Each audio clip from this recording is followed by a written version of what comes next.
Here's Rob Carson. Hello, it's me, Rob Carson. How are you? Welcome to the show. This show being the 13th of December. Yeah, we're only 12 days away from Christmas. Whoa. Did somebody just say the 12 days of Christmas? Hey, look what I just did there. It just kind of came to me. Anyway, these things do happen. I hope you're having a great holiday season. A Merry Christmas to you. Happy Hanukkah. Super duper Kwanzaa. Whatever. Anyway. I celebrate Christmas unabashedly. Today on the show, some Christmassy things, some things that are political, and some non-political stories as well. All right? All of that is coming up. If you get a chance to, you can do some Christmas shopping right there. I've got over 70 politically incorrect designs that can be put on T-shirts, hats, mugs, stickers, all sorts of stuff. Just go to tpublic.com/user conservatees. Just Google that, okay? Order Hillary in 20 Never. That's a big one. Yeah, that's one of my custom designs. My friend Sam Cangelosi put these together for me. Socialism sucks. I say Merry Christmas. Deal with it. Get that on a phone cover. Get that on your cell phone cover. Wouldn't that look cool? All right. Make America bait again for the outdoors person, cisgendered, non-conforming, whatever. Anyway, order it for Christmas. It'd be great. Okay. To start things off, Donald Trump says bah humbug to the press. Yeah. No traditional White House Christmas party for you this year, press. A year of fake news accusations and bitter legal battle with CNN after banning, Jim Acosta and whatnot. No official word has been given, but apparently last year Mr. Trump held the party, refused to post for photos, and CNN boycotted it in the light of the president's continued attacks on freedom of the press. It's not on freedom of the press. It's on press abusing this glorious thing called the First Amendment and becoming political tools. That's what it's all about, really. So, basically, no Christmas party for you this year, kids. And here's why there's no Christmas party this year. And this is a metaphor. This is not just one organization and one person. This is a metaphor. In the midterms. Here we go. If you don't mind, Mr. President, that this caravan was an invasion. As you know, Mr. President, I consider it to be an invasion. As you know, Mr. President, caravan was not an invasion. It's a group of migrants moving up from Central America towards the border with the U.S. Thank you for telling me. And why did you characterize it as such? Because I consider it an invasion. You and I have a difference of opinion. But do you think that you demonized immigrants in this election to try to keep... I want them to come into the country, but they have to come in legally. They have to come in, Jim, through a process. I want it to be a process, and I want people to come in, and we need the people. Your campaign. Wait. You know why we need the people, don't you? Because Jim Acosta didn't ask a question there. He editorialized. Here's a little more from the exchange. Mr. President. I'll tell you what, CNN should be ashamed of itself having you working for them. You are a rude, terrible person. You shouldn't be working for CNN. Okay. Now, I agree with the president. And why should the president have a White House press party? Why should he invite them into the people's house when 95% of the stories are negative? Well, you've got a press that is abusing a wonderful opportunity to tell the truth, to keep the government truthful, and they don't. Okay, this is why so many people are turning to alternative media, like this show. Yeah, okay, all right. Let's talk a little bit about this meeting with Nancy Pelosi and Chuck Schumer in the White House with regard to the border wall. I'm not going to talk about the presser afterwards where Nancy Pelosi questioned Donald Trump's manhood. It's a manhood thing for him with regard to the border wall. Of course, that opened up all sorts of, erection, humor on the late night TV shows and whatnot. But I did think this was a pretty interesting meeting, and I want to just play a little bit of it for you. And then kind of comment as it goes along. Here it is, the meeting. Again, let us have our conversation, then we can meet with the press again. But the fact is that legislating, which is what we do, you begin, you make your point. Nancy Pelosi wanted to kick the press out, you see. State your case. That's what the House Republicans would do if they had the votes. But there are no votes in the House, a majority of votes, for a wall. No matter where you start. Exactly right. If I needed the votes for the wall in the House, I would have them in one session. It would be done. It doesn't help because we need 10 Democrats in the Senate. 2006, Chuck Schumer and Nancy Pelosi voted for a wall. Put it on the negotiation. Okay, let me ask you this, and we're doing this in a very friendly manner.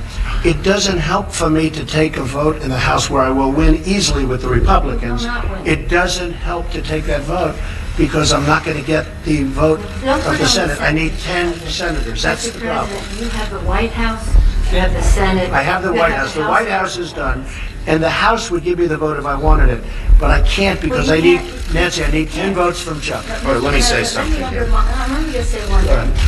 The fact is, you do not have the votes in the House. Nancy, I do. And we need border This is sausage making here. This is sausage making. We're seeing it for the first time. security. We'll Nancy, find out. Nancy, we need border security. It's very simple. Of course we do. We need border security.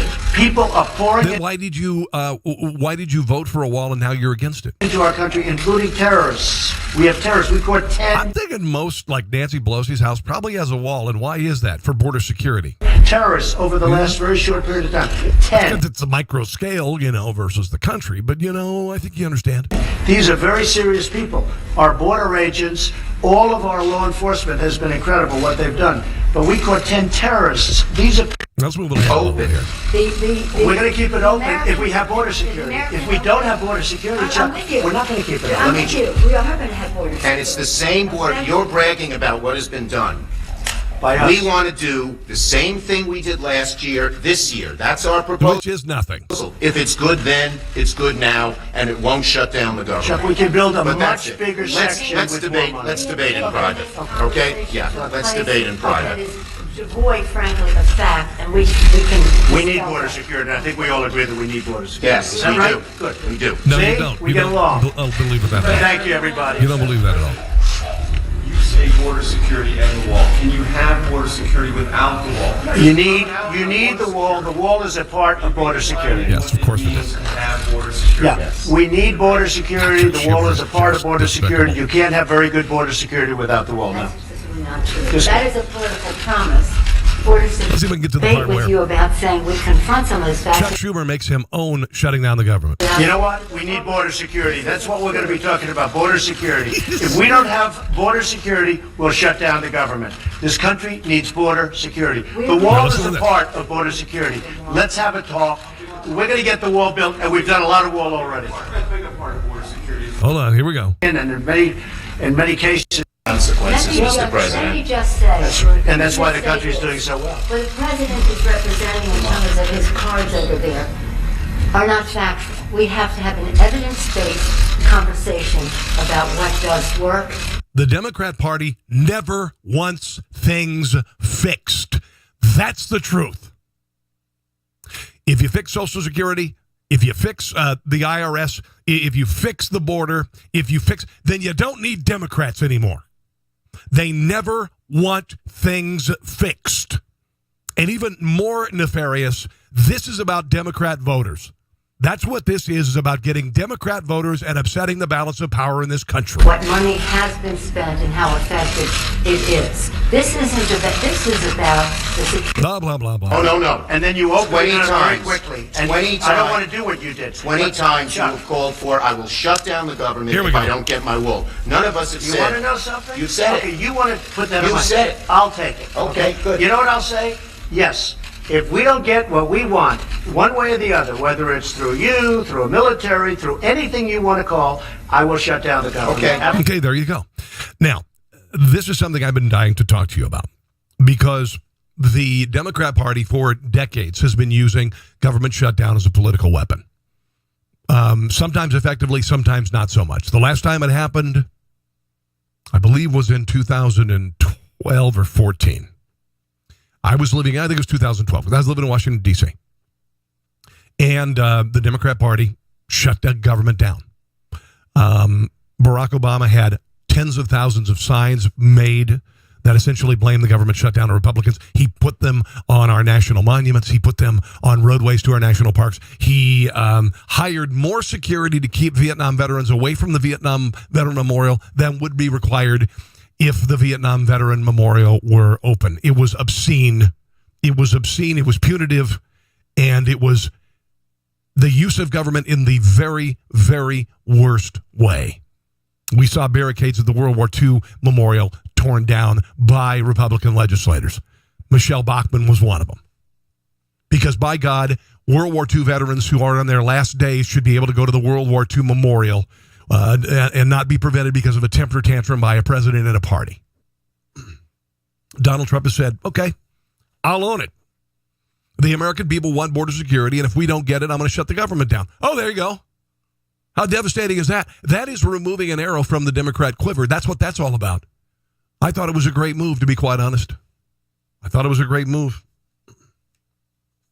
We will see what happens. Government shutdown, everybody gets paid. Everybody gets their checks.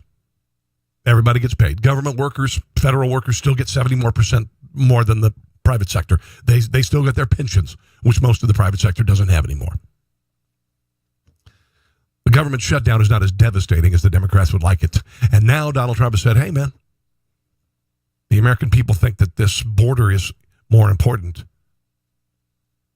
And if we don't get it, I'll shut the government down. I think it's going to be a good thing, to be quite honest. Did you hear about Mika Brezinsky? Got in trouble. She's not on Morning Joe this morning. I mean, the show. She is on Morning Joe frequently. But anyway, she said something a little bit offensive, I guess. She was talking about Mike Pompeo. And I can't think of anyone here who could put it more clearly than you. I understand that Donald Trump doesn't care. Heilman makes a good point. He doesn't care. Let me set this up a little bit better here. Mika Brezinsky referred to Secretary of State Mike Pompeo, and I'll share this in just a second, on Morning Joe. Pompeo appeared on Fox and Friends, and he was evasive about the administration's response to Jamil Khashoggi's murder by Saudi Arabian operatives. Okay, he did not. I guess Mika is watching Fox and Friends and felt that his response was not adequate. So she said this about him. But why doesn't Mike Pompeo care right now? Are the pathetic deflections that we just heard when he appeared on Fox and Friends, is that a patriot speaking or a wannabe dictator's butt boy? Wow, and they cut her mic.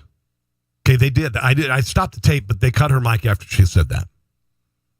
Wannabe dictator's butt boy.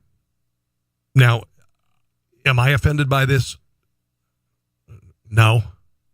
I think it's really, really base of her to call Mike Pompeo this, considering his track record. I think it's really, really base and pretty sad and pathetic to call the president a wannabe dictator and Mike Pompeo, the Secretary of State, his butt boy. Let's listen to it again. When he appeared on Fox and Friends, is that a patriot speaking or a wannabe dictator's butt boy? I'm dead serious, I'm asking. They cut it. And they scrubbed it too, by the way. They scrubbed her comments. They don't exist anymore. But it was too late because we all have them now.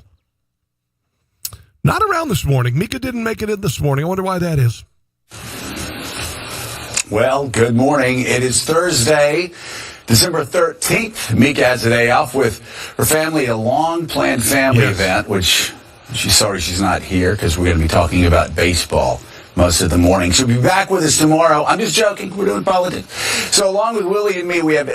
So a long-planned one-day break. Is what she's been doing. A long-planned one-day break. Wow, was that uncomfortable? Did not say everything that needed to be said. Did not say everything that needed to be said. His comments there, his uncomfortableness, his long plan, making sure it was a long-planned day off. Does he ever say Mika's taking a long-planned day off today? Has he ever said that before? No, he has never said that before. You don't need to say that. Mika's taking the day off. Mika's taking the day off. No, this is a long-planned day off. Yeah, about 12 hours. Maybe like 2 hours for MSNBC to plan her day off, to let things cool off ever so slightly. And, this is about homophobia? Sure, whatever. Butt boy can be a number of different things. I don't think we need to get into the homophobia of the remark, but if it were a Republican, of course, that person would be forced to apologize, would be forced to go through some sort of sensitivity training. She did apologize, but not to Mr. Pompeo. She apologized to other media members and people. I don't have it right in front of me right now, but she did offer a half-hearted apology for her comments with regard to the butt boy comment. Am I offended? No. Does she have a right to say it? Sure. Should she have to face some sort of repercussions? That's up to the MSNBC audience. That's up to MSNBC. Again, if it were anybody else, it would have ended their career. But she has not apologized to Mike Pompeo for the comment. Now, coming up, we've got some really interesting stories. The most festive yard in America for Christmas. Okay? I've got some video. You're going to be blown away. A guy consults a psychic, wants to find out what happened to his dad. Psychic says, hey, your dad was murdered with a blunt object and buried under your house. Years later, guy decides to dig under the house. Guess what? I'm going to get to that in just a second. Okay.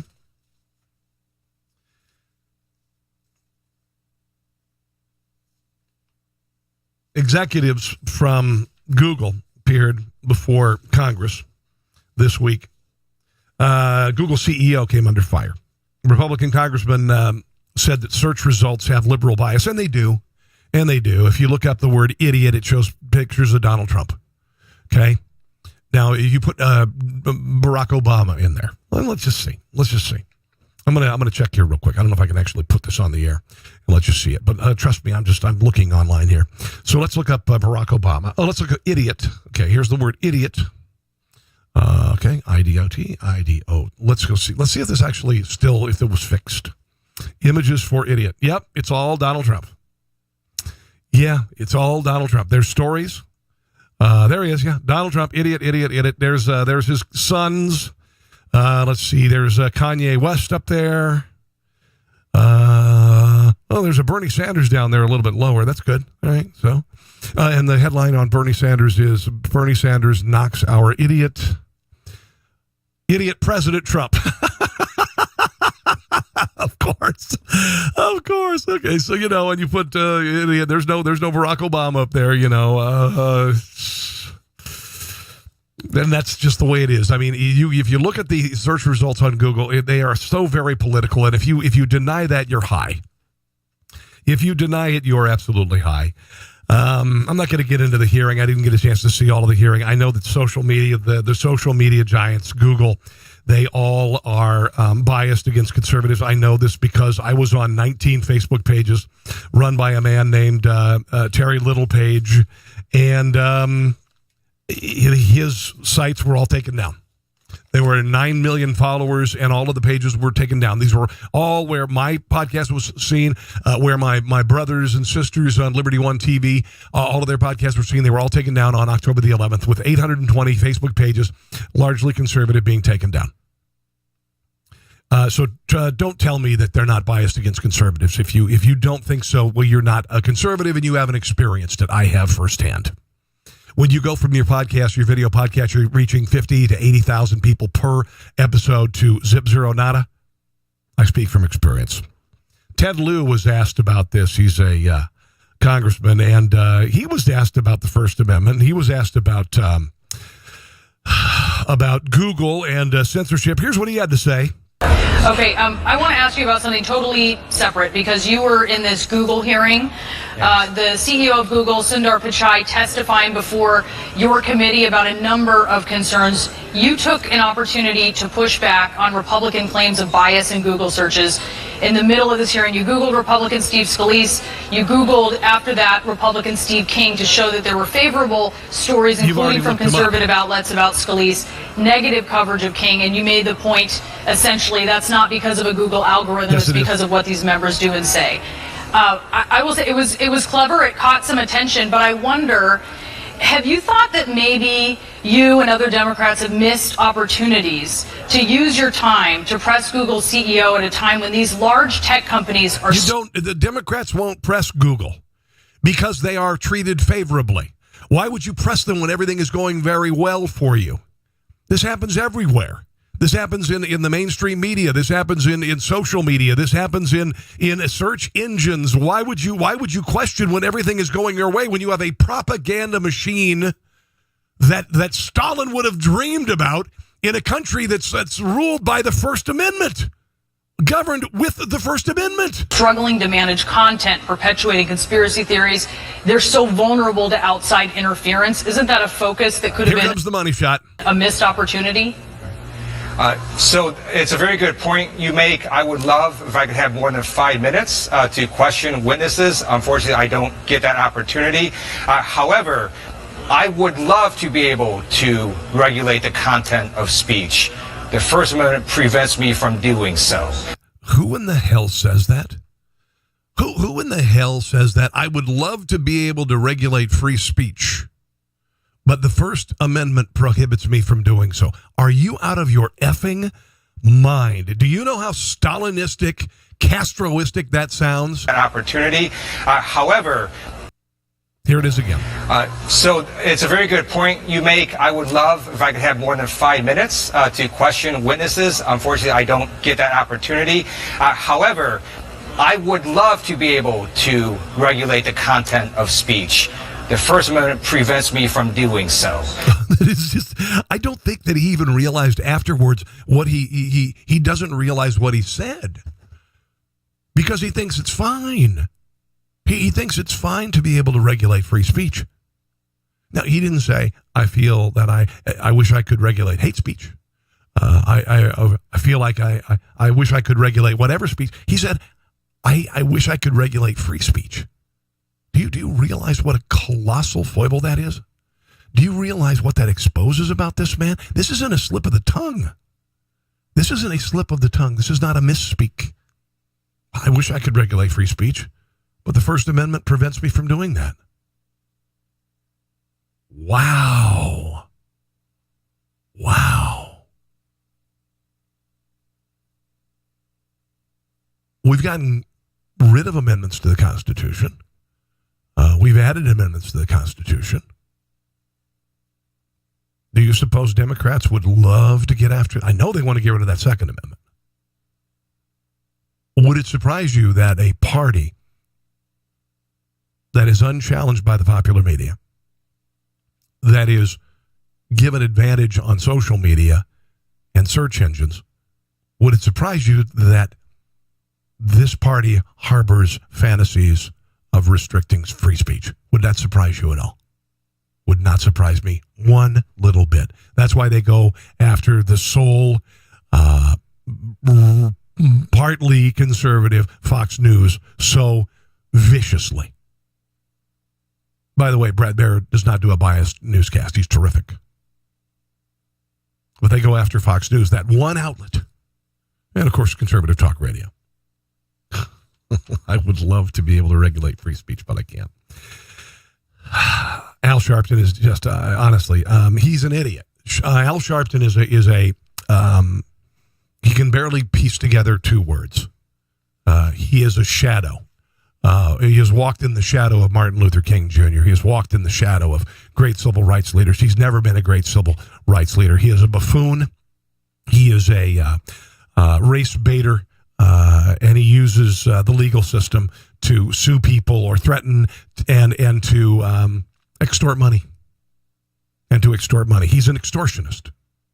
He also, because he is an extortionist, he has a show on MSNBC that nobody watches because it's so bad. And it's bad for a lot of reasons, because Al Sharpton is really bad on television and can barely talk. I'm going to share a little bit of a segment, and then I'm going to share when he, instead of saying homicide, he said homicide. I'm going to share that in just 1 second, but let's listen to him set up a guest. Who could watch this man on television? Seriously. They have dubbed this year's election cycle as the year of the woman. One of those creating that reality is Rachel Rollins. Well, how many years has it been the year of the woman? Wasn't it 2010 or 2012? Wasn't it the year of the woman? It's like the year of the woman every couple of years. Outside of Boston, you probably have not heard of her, but she's already making history.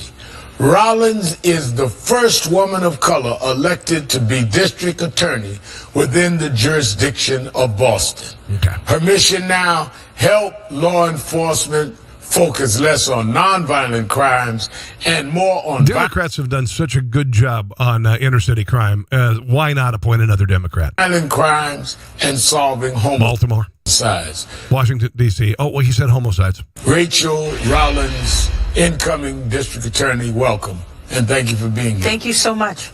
Tell us, you have talked about how you want to see law enforcement to refocus on violent crimes, solving homicides, and not as much on nonviolent crimes. And you ran on this and you won. Explain to our viewers what it is you're saying and why you think that we need this refocus in law enforcement. Okay, so he said homicides, and that was the crux of it. I marvel that he has a syndicated show. He's not very well spoken. And listen, there are times that I speak very eloquently, and there occasionally I might say stuff like that. But I think my thoughts are fairly, cogent to some degree. Al Sharpton, not so much. Now you got to think about it though. We say Homo sapien. We didn't say Homo sapien. We say homicide. Maybe it should be homicide. Nah. This is interesting. 2 groups of Central American migrants marched to the U.S. consulate in Tijuana on Tuesday with a list of demands. Now, they don't have any moral currency. They don't have any legal currency, but they're demanding currency. One group delivered an ultimatum to the Trump administration. Now, this is they are not in a position of power, but they're going to demand. This is interesting. This is the way that the left operates. They demand things on campus, even though they don't have any currency. Okay, they demand things. Okay, they said to the Trump administration, either let them stay in the U.S. or pay them $50,000 each to go home. Okay. Among other demands were that deportations be halted and that asylum seekers be processed faster and in greater numbers. These are all demands, even though they are not in a position of strength. First caravan members included about 100 migrants arrived at the consulate at 11. Alfonso Guerrero Ulloa nailed it. An organizer from Honduras said the $50,000 figure was chosen as a group. It may seem like a lot of money from you, he told the paper, but it is a small sum compared to everything the United States is stolen from Honduras. It's stolen from Honduras. They're still waving those Honduran flags. That's the thing that I don't get. In the meantime, families, women, and children have fled our countries, continue to suffer, and the civil society of Tijuana continue to be forced to confront the humanitarian crisis. A refugee crisis caused in great part by decades of U.S. intervention in Central America. Okay, so it's not that Honduras sucks. It's not that Honduras sucks and can't get its act together. It's not that Central and South American countries can't get their heads out of their asses. It's the United States. Oh, wow. Wow. The United States gives hundreds of millions and billions of dollars to these countries and has over the years. And now they're doing this. This, bravo. Wow. I mean, wow, bravo. University of Illinois Urbana-Champaign's Gender and Women's Studies Department, to get a degree on that, shared a 9-point platform advocating for the abolition of ICE and the police. Madeline Hubbard, president of Turning Point USA, at the university, called their demands very concerning. And they should. 9-point platform. The National Trans Youth Council's Trans Youth Council, 9 points. Said that it's something we can believe in. Okay? Here are some of the points. Listen to this. Listen to how Stalinistic this is. Call for an end to self-determination and control of our destinies. You can absolutely do that already, you idiots. Call for the abolition of the police, ICE, border, and judicial system. That is anarchy. Okay? That is fascistic. We call for an end to disposability politics and a commitment to transformative justice, whatever the F that means. And again, by the way, they're not in a position of power. We're at the border. We want in. Either you give us $50,000 or let us in. We call for an end of cisgender heterosexual patriarchy. Wow. We call for decolonization and reparations for all indigenous and black peoples. Peoples. When did peoples become plural? We call for comprehensive education that reflects our histories and needs, whatever. We call for an end to global white supremacy, which is white people saying anything. That's what it is. Global white supremacy. What a joke. We call for land and environmental justice, and we invite our comrades, accomplices and allies. So comrades, accomplices, and allies. Accomplices and allies. Comrades. Wow. Demand away, you idiots. Demand away. You are not a position of power. Get your asses to your classes. This, according to Madeline Hubbard, president of Turning Point. Without these groups, you would not have rule of law. Society cannot function without the rule of law. That's fascism, you see. I thought the Antifa, they're a left-leaning group. They're against fascism, but they're fascists. It is disturbing that a university department would call for an end to the judicial system. While there may be flaws in the judicial system, it is still the very fabric that holds society together. And they don't think about this because they're idiots. Because they're idiots. Speaking of idiots, the state of California now proposing to vote to whether to tax texts. They're mulling a plan to tax texts. Okay. Jim Wonderman, president of the Bay Area Council business-sponsored advocacy group, says it's a dumb idea. This is how conversations take place in this day and age, and it's almost like saying there should be a tax on the conversations we have, and this is true. It's unclear how much money individual consumers would have to pay for their wireless carrier for texting services under the proposal. But apparently it's going to subsidize cell phones for poor people. Taxing your texts. If they can think of anything, the Democrats are very good about thinking of things to tax. They are very, very good at that. This is the latest. Okay, let's move on to some non-political stuff. I want to get to that, the most festive yard in America, but first I want to share the story. Before I do this, again, tpublic.com/user/conservaties. Hillary in 20 never, socialism sucks. There are over 70 designs here. They are my designs with my friend Sam Cangelosi. And if you would order something, it would be a major bonus because I'm not getting paid to do this, at least right now. So if you could order something, it'd be awesome. And these designs are great. T-shirts, mugs, onesies, sweatshirts, hoodies, phone cases, laptop cases, stickers, all of it. All of this can be there. And it's perfect for Christmas for somebody who, would find this entertaining. And many, many, many would. Particularly this one right here. Hillary in 20 never. If you would order, that'd be great. Long Island man, 57 years old. His father disappeared in 1961, so he might have been just born. And he talked to ghost hunters, and he talked to a psychic. The psychic said that your dad was killed with a blunt object and is buried in your basement. So he decided to go down and dig in the basement. And he found a skeleton. And he found out that this person had died from blunt force trauma. Normally, I would say that psychics are full of it. And I still do. But, man, that was a hell of a guess. One hell of a guess. Here is this man, Mike Carroll, talking about digging up Dad in the basement. So I had an opportunity, and I said, I want to try. When you say talked about for years, this is something we don't know if this is my dad. Okay, we have suspicions, but we're gonna let that pan out, DNA stuff, and then but this is something as we grew up, we heard multiple stories. Right now I just want to make sure that everything's accurate, so that when we speak, it's accurate, and everybody and my dad gets the exposure he needs. Like I need him to be recognized. I want him to go to Calverton. I want him to be a soldier. Okay, he was a Korean War veteran. Okay, now he disappeared in 1961 without a trace, leaving his 4 young kids. Mike's mother, Dorothy, said he went out for cigarettes and never returned. The autopsy revealed that he died of blunt force trauma to the skull.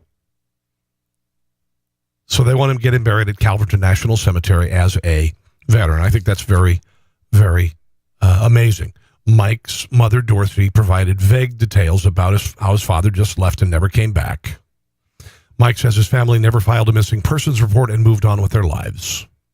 If she had any secrets, she took them to the grave with her when she passed away in 1998. Wow. Yeah, I'm thinking probably Mom and her soon-to-be new husband might have had something to do with this. She did remarry a year fairly quickly. Unbelievable. Unbelievable. Oh, this is a funny story. Hilarious moment. A UPS driver goes up to a door.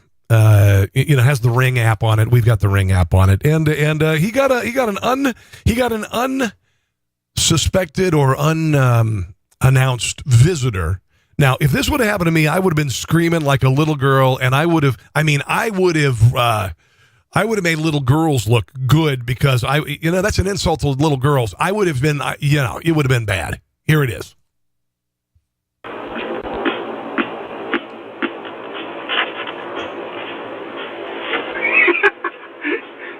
Yeah.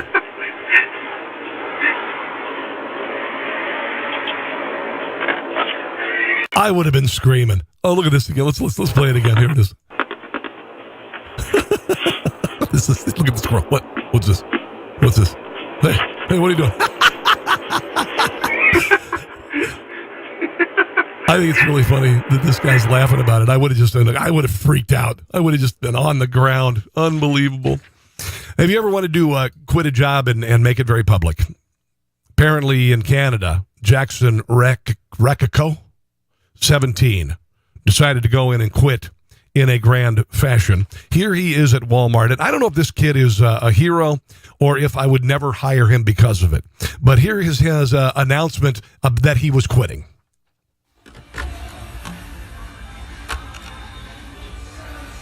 Obviously knows how to use the intercom system, which can be helpful if you want to quit a job. There he goes. Attention all shoppers, associates, and management. I would like to say to all of you today that nobody should work here, ever. Our managers will make promises and never keep them, and not only that, they will preach to us about how they care about their employees. But about a month ago, my boss, assistant manager Cora, called me a waste of time and management did nothing to help. Management will also try and save money every step of the way, including cutting benefits of a full-time associate down. Wait, that almost sounds like the radio business. Down to part-time, even though he worked 40 plus. And let's also say TV and newspaper hours a week. I've been in every business. Loyal employee here for over a year and a half, and I'm sick of all the bogus write-ups and my job. Management, this job, Walmart. There you go. He walks out, take this job, and I don't know, man. Oh, no, there's a lot of bad management out there. Oh, and I've experienced some of it. That's burning some bridges there, I'd say. I don't know if he's a hero or not, but I don't know if I'd hire him because of it or if I wouldn't hire him because of it. Finally, is this America's most festive yard?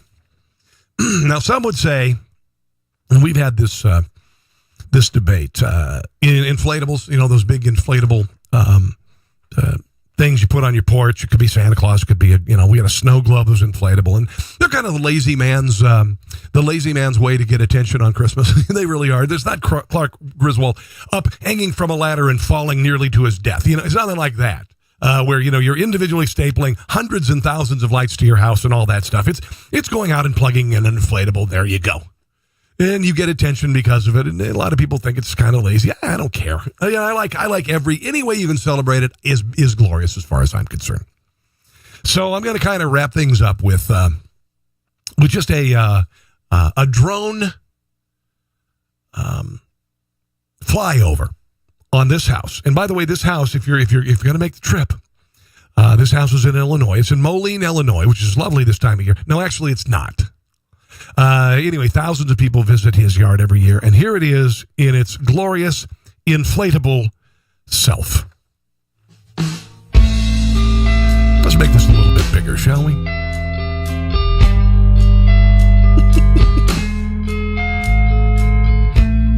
Santa is 35 feet tall.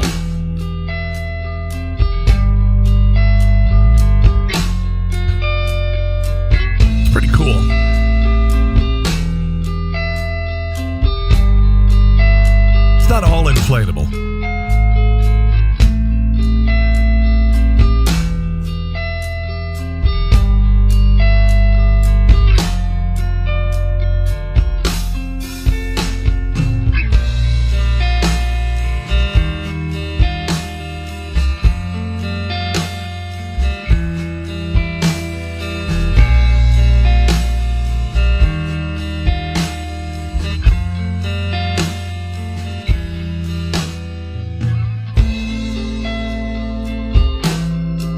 Know where they got this music. It should be Christmas music, but whatever.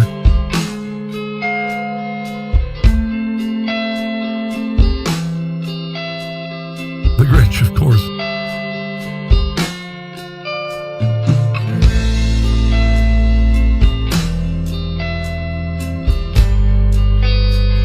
And what display would not be complete without Batman and Spider-Man?